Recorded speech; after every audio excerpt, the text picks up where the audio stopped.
இயேசுவில் அன்புக்குரியவர்களே, இன்றைய நற்செய்தியில் திருத்தூதர்களின் பரிந்துரைக்கு ஏற்ப இயேசு சீமோன் பேதுருவின் மாமியாரை குணப்படுத்தியதை பார்க்கின்றோம்.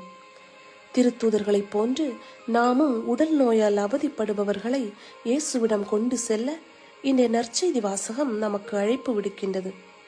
மேலும் சீமோன் பேதுருவின் மாமியார் தனது காய்ச்சல் நீங்கிய உடனேயே பிறருக்கு பணிவிடை புரிய தொடங்குகின்றார்.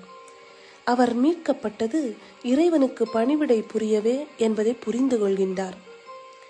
நமது நோயினால் கடவுள் நம்மை தொட்டு குணமாக்கும் பொழுது நாமும் மீட்கப்படுகின்றோம்.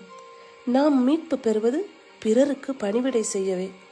எனவே அன்பார்ந்தவர்களே, தான் மட்டும் மீட்படைவது போதாது, மாறாக நம்மோடு இருப்பவர்களும் மீட்படைய வேண்டும் என்பதற்கு ஏற்ப நாமும் கடவுளிடம் செல்வோம், பிறரையும் அழைத்துச் செல்வோம்.